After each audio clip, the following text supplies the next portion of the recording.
So it might cut your top of your quiff off, mate. Yeah. At about 2 inches. Does that make you 6'2" then with that? It does, Lee, we've got fight number 2 coming out this Saturday. Against we've had a change of opponent. A kid naturally much bigger than you, Jake Osgood, but a kid I think you know fairly well because he used to do a lot of training down here with you. Yeah, Jack. Yeah, he's a good lad. I think I actually shared a couple of rounds with him when I was an amateur, like last year I think it was. I think Isaac Lowe was in doing a bit of sparring, and me and him both did rounds with him, and then we ended up doing a bit ourselves as well. He's naturally a lot bigger, but it's part of the pro game, and it's what you have to deal with, and just taking it in my stride, and ready to do the job anyway. The opponent we had, Logan Palin or something, he pulled out about 2 days before. I think he's got to fight somewhere else. I don't know the full story, but they've managed to get you an opponent, like I say, not the most ideal one, but a kid that'll keep you on your toes, and perhaps good for you because you are a beautiful boxer, and I think if you just go to war with him, it's not going to be a good idea. But you're a very nice boxer and ridiculously tall for the weight. So if you box the way you can do, it could be quite a comfortable night for you, really.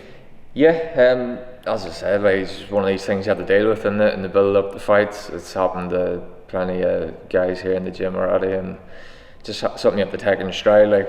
Jack's a solid fighter, and he'd be a good test. Do you know something? He's developing into a really good journeyman. Yep. I think early on in his career, he got stopped a few times.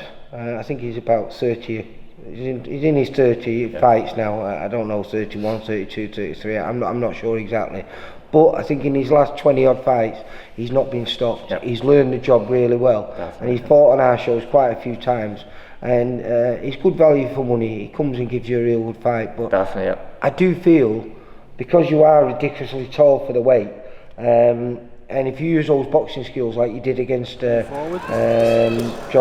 Spencer, it's going to be a hard night for him. Yeah, that's the plan, make it hard, and I'm just looking forward to it, showing the skills, showing what I can do. I've had my debut now, so ready to just take these challenges and keep pushing on. Well, they say you're never quite the same after you make your debut. Yeah. You change. Do you feel there's been much change in you, not just physically but mentally? Definitely, yeah. Long build up to the debut, and I think pressure sort of gets lifted then, and now I'm ready to just push on. Officially a pro. When I was training as an amateur, I always had that pro mindset anyway. But now that I'm officially a pro, pushing on, ready to get that second win and keep going. How did you feel on the night? Because the look on your face afterwards when it was announced, because you looked like you was in doubt, not that you'd won, but you looked like, I think that we were speaking to you afterwards, and because you'd had a few dodgy decisions in the amateur game, you were a little bit weary, and I thought, well, why? Because I don't think John won a second of a round. No, it was dominant performance. It was just relief more than anything, to be honest. I'd been waiting for so long, and as you said, I'd been shafted that many times in the amateurs. It was just sort of that along with the build up, it was just relief. Finally got there and got it done.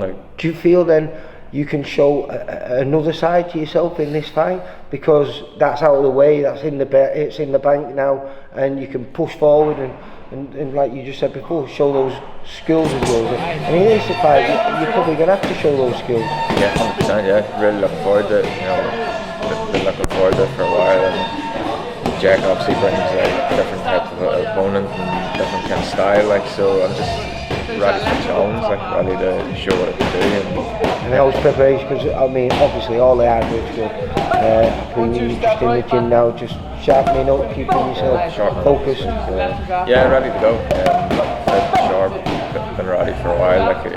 Yourself, a bit of a gym rat. Some straight in the gym straight after that. So I actually got kicked out of the gym. I was back in the gym after my debut on the Monday, and Tom literally kicked me out of the I think it's testament to this place though, because it's a fun place to be. Yeah, I know it's hard training, boxing, it's not easy, but in this environment, in this gym, it does make it a little bit easier, and it's a place you look forward to coming to, isn't it? Yeah, like you had my debut on Saturday. Came in, I had physio on the Monday here, and then trained on the Tuesday morning, and Tom kicked me out. Like said, come back Friday or the following Monday. Like great atmosphere, great coaches, and just make it enjoyable.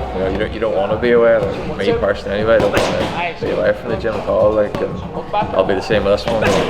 Once I get that second win this weekend, I'll be back in. And we're upstairs, we're in the liquid part of the gymnasium, because we've got 2 floors at Elite in Bolton, and downstairs is where you normally train, but this is for the amateurs.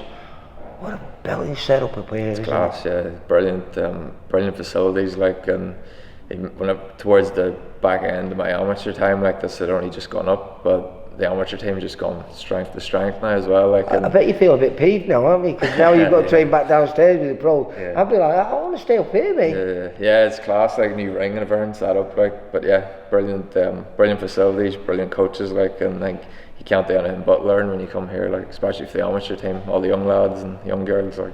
And you got your stablemate on the show making his debut, Kev. Big chippy Kev, yeah. Chippy Kev. Yeah, he's very I good. thought it was because he was a joiner. It's not. It's 'cause he used to like chips before his fights and after his fights, and sometimes in between the fights. In between lines, you can see, right? Yeah, he's a brilliant fighter too. Good, big lad. Like, I think he's cruiserweight. Yeah. Maybe heavyweight. Well, he's heavyweight, but he probably moved down to cruiserweight. Yeah. He's thick set, isn't he?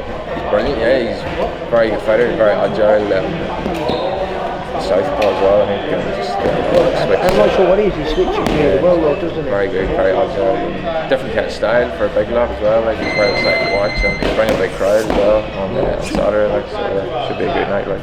I think it's going to be very good, and we're going live as well, you know. Going live, yeah. Yeah, we're going live again, we went live in Blackpool for the first time in a long time, so pressure's on me again. I'm a bit nervous, but I'm sure we'll do an even better job than we did last time. And again, we've got a great card because obviously it's your stablemate making his debut. Got some quality VIP kids on there, and a great top of the bill in the central area fight between Dan Catlin and VIP's Jack Kilgannon. Brilliant fight, yeah. Like, I'm looking forward to getting my own job done and enjoying it as a fan as well afterwards. Well, you're you're a real boxing fan, you know, you're a guy who's a journalist, you do it all yourself, you've done every single part of boxing that you can do, so I presume that is a fight you're looking forward to. Definitely, yeah. I know, I sort of know both lads, and from being in here, they're sparring and training and stuff as well. Like, who wins that? I can't really tell you. Like, I think it's going to be a bit of a war, to be honest. Like, I think I don't know how many rounds it's over. Well, Kilgannon was doing a lot of training down here. He was helping Mickey as he prepared for his fight over in the States. Yeah. So yeah, it's a good fight because I don't know. Yeah. I don't know who wins. I've filmed Dan Catlin numerous occasions, and obviously I know Jack really well. But both totally different styles. Yeah. You know, Dan's very good fighters. Like. Dan's a very nice, tidy boxer. Got a bit of power. Jack's got a bit of power, but he's very unorthodox, Jack. Yeah, he is. He was on my debut bill as well, in a bit of a scrap with. Yeah, he did. He had a good fight with very good fight. Again, a late minute replay. But this is what you got to get used to, haven't you? But hopefully you come through it on Saturday night. You move to 2-0, and hopefully before the end of the year. You'll get another fight in, and isn't that perfect for you to round off the year 3-0? Yeah, that'd be perfect. Ideally 4, maybe, you never know, but yeah, 3 for sure. Like that would be brilliant. Like, well, because you're managed by Alex Bianco, who runs the gym here. Are you willing to go on other people's shows if everything goes well here? You get another one in, and maybe another one. It's a different way, but there's quite a few kids. Like Kev said, he's going to go on the road, but he's not going on the road to lose. No. He's just going on the road to earn and learn and push himself, because as you are, you both not the younger. I think Kev's 28, you're 30 here. You know, it's you haven't got that time to get all those fights in, all those learning fights that you need as a home fighter. So maybe you have to go on the road on a couple of occasions to pick up that experience you need to get you to title level. Exactly, yeah. So after, as I said, like the plan was have these early learning fights, 4 or 5 or so maybe, and then push on, and I want titles at some point. Maybe next year and the next year. But there's talk even this year fighting at home in Belfast at one point, but the dates didn't really work out. But that'll be one. Hopefully early next year, get back and fight in Belfast as well. Like that'll be another one ticked off. And, proper homecoming, eh? Yeah, exactly. Yeah, be able to bring a good Irish crowd out, like, and yeah, then push on from there. Like, but you know, I'm not looking past Saturday at the minute. Like, you know, just all focus on that. Yeah. No. But like I say, it's an exciting period for you, and like I say, great performance last time out, and this one, like I say, I think it could be really good for you because you are. And this place produces it, like you were talking about Kev before. Kev's a thick, solid unit, but he can box, he can really move, as you can. Is that something that you've learned purely from here? And you know, because you've got great teachers here, great coaches here, haven't you? I've only ever trained here, so everything I've learned come directly from Alex and all the coaches here. Like, so. Yeah, homegrown from here. Like. What fighters? Because obviously you've always been a boxing fan. You know, you did sports journalism at college and university. Who was the guy that you looked up to when you were first starting in this game? The one that got me into competitively himself would probably been Frampton. Carl Frampton. He was the one that sort of like inspired me to take it up myself.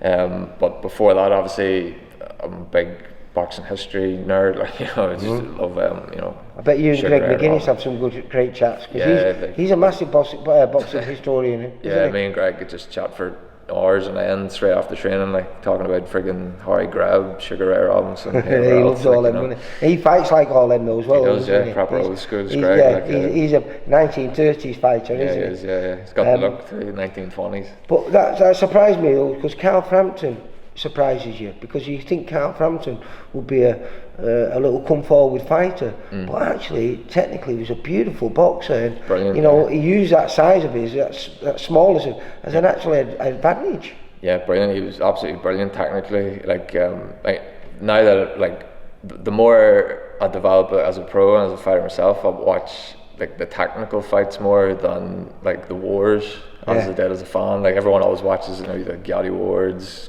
Corrales, Castillos, whatever. I always find myself watching like the technical ones now, trying to get tips and stuff. Boxing is the art of hitting and not being hit. I was watching Frampton Quigg again the other day, like, and that's a fight like no one would dare watch again because everyone says it was boring. Like, but you know something? I enjoyed the last 4 rounds of that. Yeah. That's why Quigg woke up really in the last 4 rounds.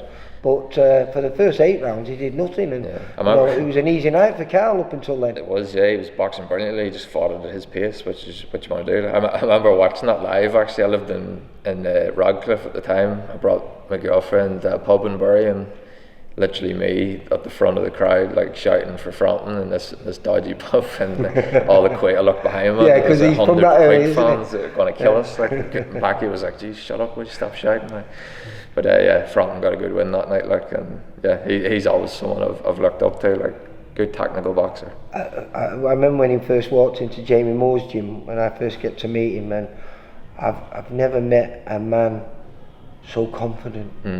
You know, not arrogant or anything, just really, and that confidence exuded out of him into everyone else who was training around there, and he transformed Jamie's gym, you know, and they were already good lads who were in there, but they became better because he was in the gym. Yeah, great fella, great fella too, really nice guy. Like, so met him a couple of times in Belfast and stuff. Like, but yeah, proper good guy. He's doing brilliant as a BT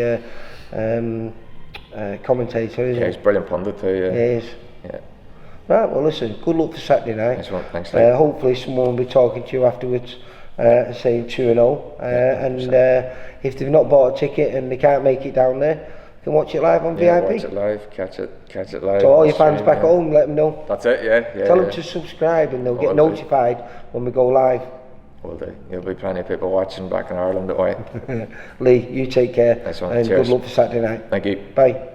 For all boxing info, news and latest interviews, amateur and pro, across the north, click and subscribe. VIP Boxing Promotions. Also Twitter, Instagram and Facebook.